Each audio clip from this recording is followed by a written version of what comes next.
بسم الله الرحمن الرحيم. وإذ قلنا للملائكة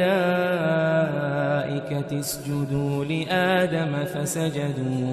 فسجدوا إلا إبليس أبى فقلنا يا آدم إن هذا عدو لك ولزوجك فلا يخرجنكما من الجنة فتشقى إن لك ألا تجوع فيها ولا تعرى وأنك لا تظمأ فيها ولا تضحى فوسوس إليه الشيطان قال يا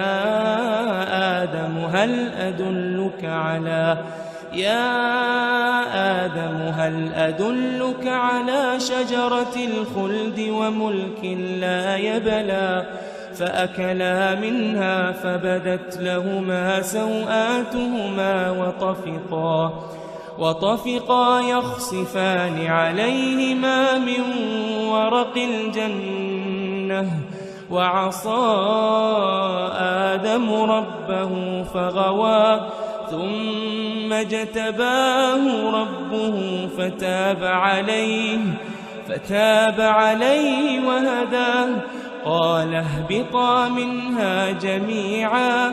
بعضكم لبعض عدو فإما يأتينكم مني هدى فمن اتبع هداي فلا يضل ولا يشقى ومن أعرض عن ذكري فإن له معيشة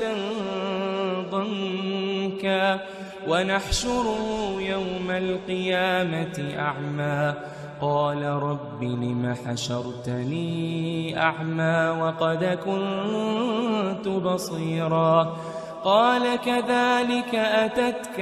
آياتنا فنسيتها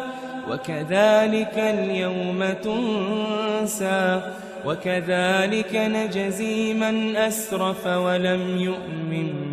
بآيات ربه ولعذاب الآخرة أشد وأبقى أفلم يهد لهم كم أهلكنا قبلهم من القرون يمشون في مساكنهم إن في ذلك لآيات لأولي النهى ولولا كلمة سبقت من ربك لكان لزاما وأجل مسمى فاصبر على ما يقولون وسبح بحمد ربك قبل طلوع الشمس وقبل غروبها ومن آناء الليل فسبح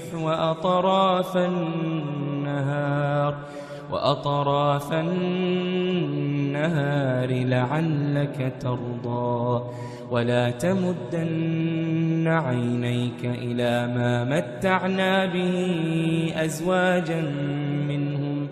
أزواجا منهم زهرة الحياة الدنيا لنفتنهم فيه ورزق ربك خير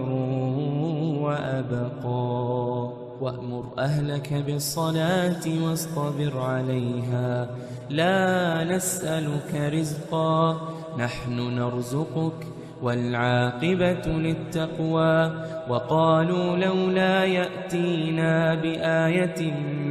من ربه أولم تأتهم بينة ما في الصحف الأولى ولو أنا أهلكناهم بعذاب من قبله لقالوا